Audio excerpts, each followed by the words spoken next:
Bonjour, dans cette capsule vidéo de la page 2 de tes notes de cours du panneau 6, on va continuer où on en était rendu. Donc, on avait vu à la page 1 la valeur de position. Donc, on avait vu certaines positions, la forme développée avec la notation exponentielle. On va en faire quelques exemples.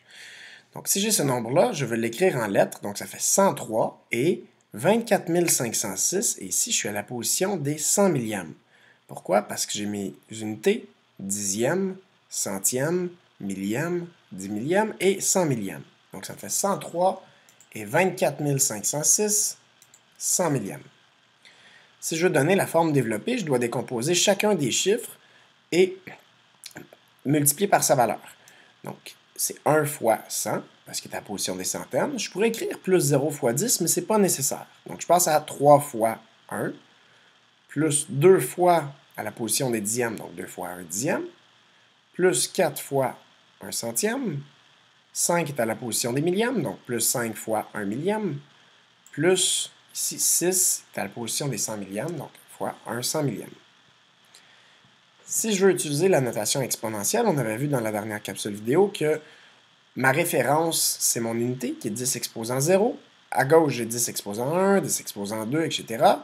Et vers la droite, dans mes nombres décimaux, j'ai 10 exposant moins 1, moins 2, moins 3, moins 4, moins 5, etc. Donc, ça va me donner 1 fois 10 exposant 2, donc une centaine. 3 unités, 3 fois 10 exposant 0. 2 dixièmes, 2 fois 10 exposant moins 1.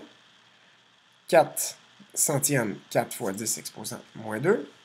Plus 5 fois 10 exposant moins 3 pour 5 millièmes. Et finalement 600 millièmes, qui est 6 fois 10 exposant moins 5. Si on me demande à quelle position se trouve le chiffre 5, donc le 5 est à la position des millièmes. Quelle est la valeur du chiffre 2? Si on cherche la valeur, le chiffre 2 vaut 2 dixièmes, donc que je peux écrire en fraction ou en nombre décimal. Puis quel chiffre est situé à la position des centaines? Ça va être mon chiffre 1 qui est à la position des centaines.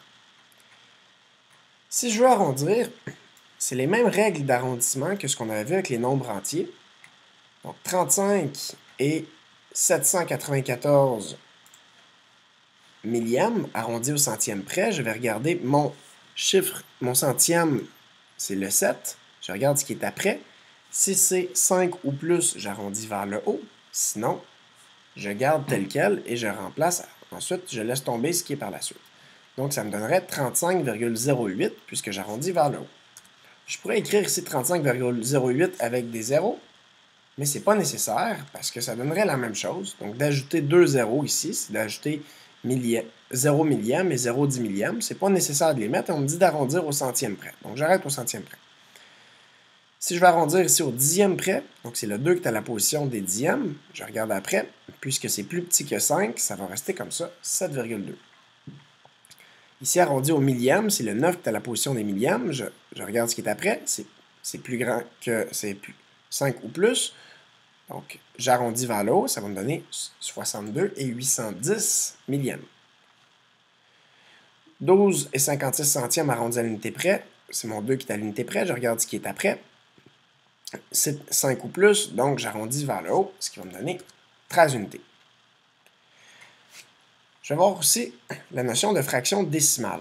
Donc, c'est quoi une fraction décimale? C'est des fractions dont le dénominateur est une puissance de 10. Les puissances de 10, ce sont Si je prends 10 exposant 1, ça me donne 10. 10 exposant 2, ça me donne 100. 10 exposant 3, c'est 10 fois 10 fois 10, ça donne 1000, etc.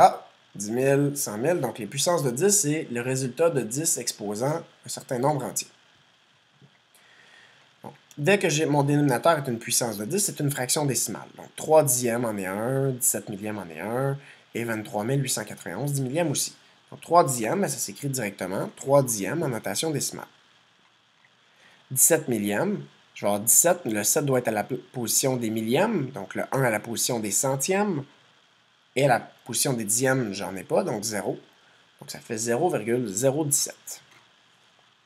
Pour l'exemple 3, j'ai des 10 millièmes. Donc si j'ai des 10 millièmes, mon nombre ici, mon 1 doit être à la position des 10 millièmes. Donc si le 1 est à la position des 10 millièmes, mon 9 va être à la position des millièmes. Le 8 va être à la position des centièmes. Le 3 devrait être à la position des dixièmes et le 2 à la position de l'unité. Donc, si le 2, c'est l'unité, ma virgule va être ici. Donc, ça va me donner 2 et 3891 10 millièmes. Donc, c'est pas plus compliqué que ça d'une fraction décimale, trouver le nombre décimal. Et si, au contraire, j'ai le nombre décimal et je veux le mettre en fraction décimale, il me suffit de lire le nombre. Donc, ça me donne 27 à la position des centièmes, donc 27 centièmes. Ici, j'ai 1033 millièmes. 1033 millièmes. Et ici, finalement, 35 dixièmes.